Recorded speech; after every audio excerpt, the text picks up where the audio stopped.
Shalom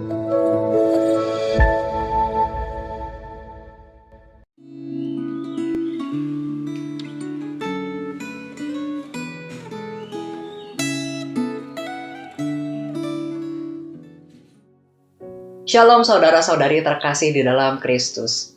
Mari saat ini kita bersama berdoa sebelum kita merenungkan firman Tuhan. Ya Allah Bapa yang mengasihi kami sungguh bersyukur untuk anugerah yang Engkau limpahkan bagi setiap kami. Hingga saat ini kami boleh punya waktu untuk merenungkan firman-Mu. Kami boleh sekali lagi mendengar firman-Mu dan boleh menerima tuntunan dari firman-Mu.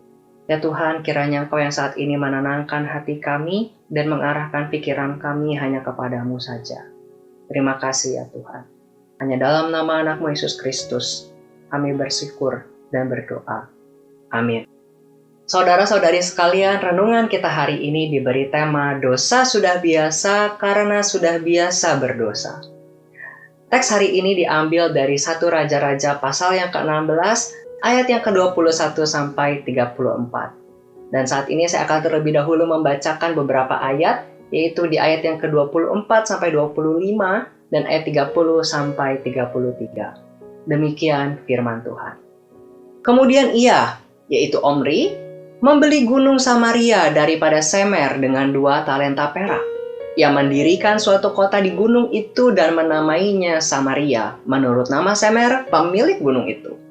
Omri melakukan apa yang jahat di mata Tuhan, dan ia melakukan kejahatan lebih daripada segala orang yang mendahuluinya.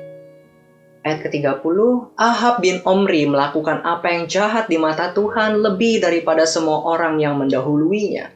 Seakan-akan belum cukup ia hidup di dalam dosa-dosa Yerobeam bin Nebat, maka ia mengambil pula Izebel anak Etbaal raja orang Sidon menjadi istrinya. Sehingga ia pergi beribadah kepada Baal dan sujud menyembah kepadanya. Kemudian ia membuat mezbah untuk Baal itu di kuil Baal yang didirikannya di Samaria. Sesudah itu Ahab membuat patung Asyera dan Ahab melanjutkan bertindak demikian. Sehingga ia menimbulkan sakit hati Tuhan Allah Israel lebih dari semua raja-raja Israel yang mendahuluinya.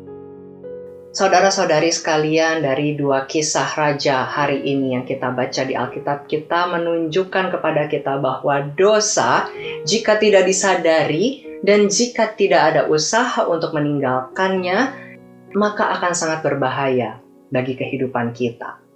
Saudara-saudari sekalian, Omri dicatat telah melakukan apa yang jahat di mata Tuhan lebih daripada apa yang dilakukan semua pendahulunya.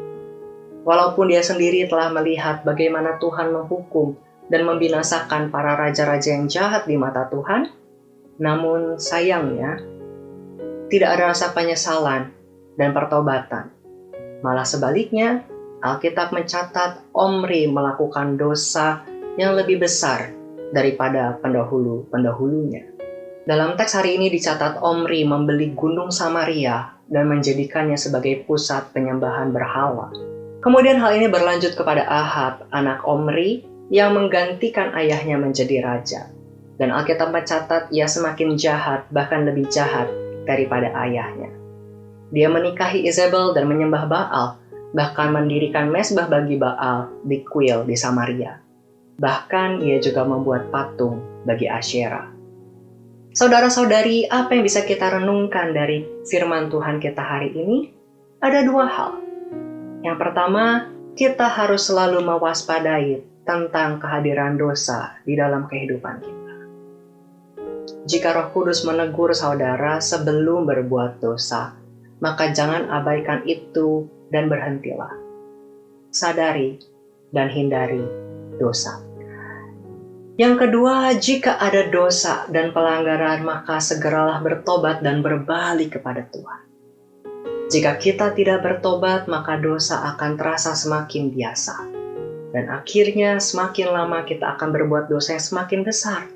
Dan akhirnya terus semakin menyakiti hati Tuhan. Dosa yang dibiarkan itu seperti sebuah bola salju.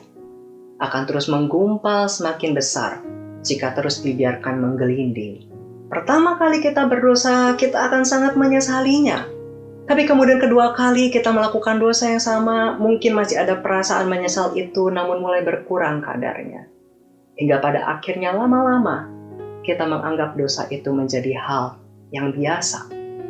Maka saudara-saudari sekalian, marilah, biarkan firman Tuhan hari ini menuntun kita, agar kita tidak memandang dosa sudah biasa, karena sudah biasa berdosa. Marilah kita terus minta tuntunan Roh Kudus dalam hidup kita. Mari kita sekali lagi berdoa. Ya Allah Bapa kami sungguh bersyukur untuk anugerah demi anugerah yang melimpah di dalam hidup kami. Dan Tuhan, ajarilah kami untuk boleh terus menyadari anugerah yang Engkau berikan itu dalam hidup kami. Sehingga kami tidak menjadi sembarangan dalam hidup kami. Sehingga kami boleh terus mau hidup kudus di dalam Tuhan. Sehingga pada akhirnya kami tidak menganggap dosa sebagai hal yang biasa dan tidak membiasakan diri kami terus melakukan dosa. Tuhan, ajarlah kami untuk boleh terus tekun, disiplin, dan setia di dalam mengikuti jalan-Mu, untuk menghindari dosa dan untuk terus bertobat ketika kami jatuh di dalam dosa. Terima kasih ya Tuhan. Inilah doa kami, hanya dalam nama anak-Mu Yesus Kristus kami berdoa. Amin. Biarlah terang firman-Nya senantiasa menuntun setiap kita.